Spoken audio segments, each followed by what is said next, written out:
नमस्ते। मैं आपका मित्र भानुदास अपने चैनल कबीरा मिस्ट्रीज पर आपका स्वागत करता हूँ। दोस्तों, हर कहानी में आपने जो रस दिखाया उसके लिए मैं आपका हार्दिक धन्यवाद। नमस्ते दोस्तों, आज की कहानी एक ऐसी लड़की पर आधारित है जो अपनी आप बीती किसी को बताना नहीं चाहती थी, लेकिन क्या करें, असहनीय वेदना होने के बाद में कहना तो पड़ता है।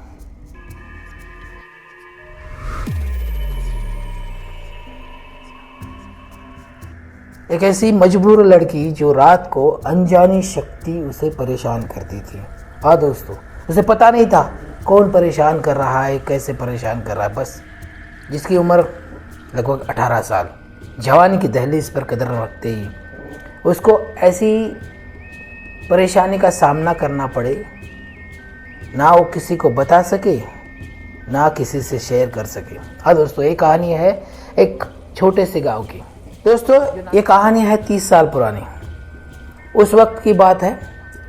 एक बार हम हमारे गुरु के साथ में किसी घर गए थे, एक देहात में। उस बहन ने हमारे लिए कुछ खाने के लिए उपमा बनाया। उसे खाने के बाद में अचानक से मुझे ऐसा लगा कि हम आत्महत्या कर लें। हाँ दोस्तों, जो खाने के बाद में यदि मुझे ऐसा लगा कि हम आत्महत्या कर लें, हम सोचने पर मजबूर हो गए कि ऐसा क्यों। हमने कहा, बहन जी, ये खाना ये जो बनाया है उपमा, आप किसने बनाया? बोले, मेरी बेटी ने बनाया। तो मैंने ऐसे ही पूछा कि क्या वो आत्महत्या का विचार कर रही है? वो शौक की तरफ में वो अचंभे में पड़ के मेरी तरफ देखने लग गई। बेटी को आवाज़ लगाया, बेटी अंदर से ही रोने लगी। हमने पूछा, बहन जी क्या हुआ? आप डरिए मत, हमें बताइए। उसने जो कहा, हमारे रोंगटे खड़े हो गए। उसने कहा कि रात को जब मैं सो जाती हूँ तो मेरी आंखें बंद होने के बाद में मुझे ऐसा लगता है कि मेरे शरीर पर कोई हावी हो रहा है, मेरी गर्दन कोई दबा रहा है और मुझे कोई प्रताड़ित कर रहा है। हाँ दोस्तों, जब वो बच्ची सो जाती थी तो उसको कोई आत्मा परेशान करता था। उस बहन का नाम था सुनीता। सुनीता ने जो कहा, हमारी आंखें फटी की फटी रह गई। रात को लगभग 12 बजे के बाद में वो जब सोती थी तो उसके बगल में उसे कोई होने का एहसास होता था। उसके शरीर पर धीरे धीरे कोई हाथ फिरा रहा है, ऐसा उसे एहसास होता था। वो आंखें खोलने की कोशिश करती थी लेकिन वो खोल नहीं पाती थी। हाँ दोस्तों, ऐसे एक हफ्ता बीत जाने के बाद में एक दिन अचानक से उसकी गर्दन किसी ने दबाई है, ऐसा उसे महसूस हुआ। उसके सारे कपड़े शरीर से अलग हो चुके थे। कैसे पता नहीं, वो नींद में थी, आंखें खुल नहीं पा रही थी और अचानक से उसके शरीर के साथ में कोई खिलवाड़ कर रहा है, ऐसा उसको महसूस हुआ। वो डर के मारे उठना चाहती थी, चिल्लाना चाहती थी, लेकिन उसका आवाज़ नहीं आ रहा था। दोस्तों, जब हम गए थे और उन्होंने अपना जो ब्लाउज़ पहना हुआ था, बड़ा फुल लेस का, तो उसके यहाँ पे नाखून के कुछ निशान मौजूद थे। हम हैरान हो गए, लेकिन हमारे गुरुजी ने बताया, आप चिंता मत करो, मैं परसों के दिन आते। बोले, क्यों? परसों को अमावस्या है। उस दिन हम जब वापस आए, लगभग 12 बजे का समय था, हमने दिया जलाया। बस थोड़ी सी आहट हुई बच्चे की कराहने की। बच्चे की कराहने की आवाज़ जैसे हुई, गुरुजी रूम के अंदर दाखिल हो गए, दिया जलाया, उसकी बाल की चुट्टी पकड़कर उसको एक गांठ बांध दी। जैसे ही गांठ बांधी तो उठ के बैठ गई और उठ के बैठने के बाद में जैसे ही दिया जलाया गया, लाइट जलाई गई थी, उसकी आंखें बड़ी हो चुकी थी, उसके बाल खुले थे, उसके शरीर पर उसके गर्दन पर नाखून के निशान थे। उसका हाथ कोई पकड़ रहा है, ऐसे जकड़ रहा है, उसको महसूस हो रहा था। उसकी आवाज़ बदल चुकी थी। गुरुजी ने कहा, कौन हो तुम? बोले, वो बोलने लगी। उसने कहा, मैं फलाना हूँ। दोस्तों, जब मुझे पता नहीं था कि ऐसे भी हो सकता है, मैंने बच्ची जो लड़की कुछ नाटक कर रही थी। मुझे पूछा यहाँ क्यों आए हो? बोले मैं इसे ले जाऊंगा। कौन हो तुम, कहाँ से आए हो? बोले मुझे बीड़ी पीनी है। घर में बीड़ी की बदबू से वो बच्ची परेशान हुआ करती थी, लेकिन आज वो बीड़ी पीने की बात कर रही। गुरुजी ने बीड़ी सुलगाई, उसकी तरफ बढ़ाया, उसने हाथ में बीड़ी लेकर एक सुट्टा मारा और जोर से एक हंसी की। हाँ दोस्तों, हंसी की आवाज आने के बाद में हमें ऐसा लगा कि उसके शरीर में से कोई और बोल रहा है। हमें प्रश्न पड़ गया। बोले अभी मैं जा रहा हूँ, लेकिन इसे साथ में लेकर जाऊंगा। बच्ची धड़ाम से नीचे गिर पड़ी। सुबह तक उसको होश नहीं था। डॉक्टर के पास लेके गए। डॉक्टर बोले तो नॉर्मल है। दूसरे दिन बोले अपने आप गला दबाती होगी। उसके नाखून जो थे थोड़े बड़े थे, इसीलिए डॉक्टर ने कहा कि ये अपने नाखून खुद अपने गले पे गाड़ देती होंगी, आप उसका ध्यान रखो। दोस्तों ऐसे ही 15 दिन का सिलसिला चलता रहा, लेकिन गुरुजी को पता था। गुरुजी ने तैयारी की, मुझे कहा कि हमें कल जाना है। 15 दिन के बाद पूर्णिमा थी। बस कुछ मुहूर्त था तो गुरुजी ने उन्हें संदेशा भिजवा दिया कि हम आ रहे हैं। दोस्तों वहाँ जाने के बाद में हम इंतज़ार करने लगे उसी समय का रात को।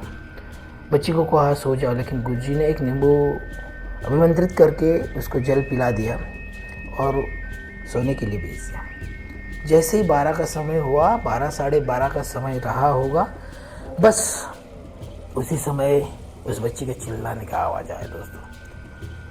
दोस्तों हम जब कमरे के अंदर दाखिल हुए तो हमारे तरफ देखते हुए घूर के बोला कि आप वापस क्यों आए हो? आपको कहा था ना। हमारे गुरुजी ने कुछ मंत्रोपचार किए और एक आधा घंटा कुछ पूजा पाठ चलने के बाद में उसने कहा हाँ। गुरुजी ने कहा बताओ आप कौन हो, क्यों आए हो? बोले मैं वो शाम के पेड़ पे रहता था। वो बच्ची वहाँ रात को शौच को आई थी तो मेरे ऊपर पानी फेंक के चले गए। मुझे गुस्सा आया और मुझे ये बहुत सुंदर लगी, इसीलिए मैं इसके साथ रोज शारीरिक संबंध बनाता हूँ।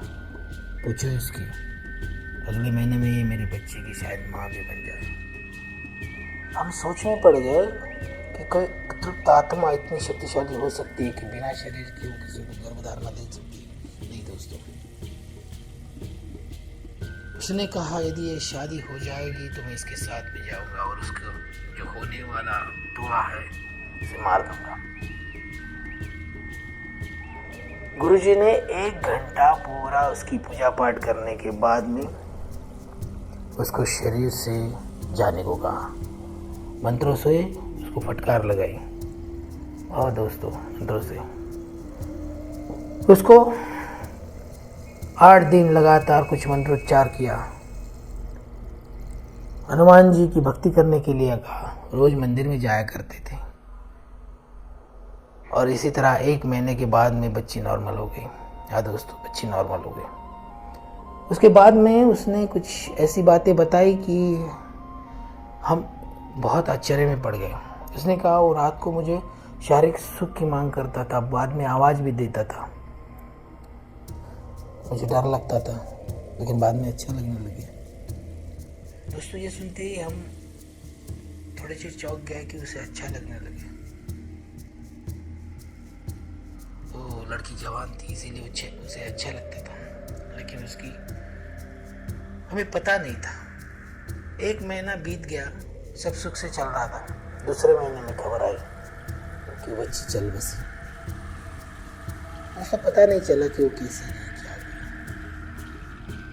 बस कुएं में पानी भरने गई थी और उसका पैर फिसल के वो कुएं में चली गई। आज भी कभी कभी उनके घर वालों को वो कुएं के पास बैठी हुई दिखाई देती है, उसके साथ में कोई बात करता है, ऐसा लगता है। दोस्तों ये जबकि कहानी सोचने पर मजबूर करती है। हमें नहीं पता था किसी आत्मा की चाह किसी को इतना गंभीर दुख दे सकती है। दोस्तों आज भी वो माता जी रोती है और कहती थी हमने आपकी बात मानी होती तो हम अपने बेटे को बचा लेते। गुरुजी ने उन्हें कहा था कि आप बालाजी ले जाइए, हनुमान जी के मंदिर में ले जाइए और उसे 1 माह तक वहाँ पूजा पाठ उस मंदिर के फ्रिक्वेंसी पे रखिए ताकि उसकी नेगेटिव एनर्जी जाकर वो पॉजिटिव में बदल सके। उन्होंने सुना नहीं, हमें आने के लिए मना कर दिया था। हमें लगा वो बेटी ठीक होगी, लेकिन दोस्तों बड़ी दुख की बात है कि कुछ बातें लोगों को यकीन नहीं होता है कि नकारात्मक ऊर्जा क्या कर सकती है। हाँ दोस्तों, आपके पास कहानी होगी तो हमें भेजिए, हम आपकी कहानी को ज़रूर प्रस्तुत करने की कोशिश करेंगे। ये कहानी यही खत्म होती है। आइए अगली कहानी में मिलते हैं। हाँ दोस्तों, बहुत सारी बातें ऐसी होती है कि हमारे सोचने से परे होती है। क्या आपको भी कहीं ऐसी कहानी पता है तो हमें ज़रूर भेजिए, हम उस पर ज़रूर काम करेंगे, अपने चैनल के माध्यम से आप तक पहुंचाएंगे। कहानी आपको कैसी लगती है शायद हम बताने में रिसेप्शन में ये कहने की कोशिश करते हैं। आगे आने वाली कहानियों में हम उसका डिटेलिंग्स आपको सारे देने की कोशिश करेंगे। यही मिलते हैं अगले एपिसोड में। आपका मित्र भानुदास, आपके अपने चैनल कबीरा मिस्ट्रीज पर। नमस्ते।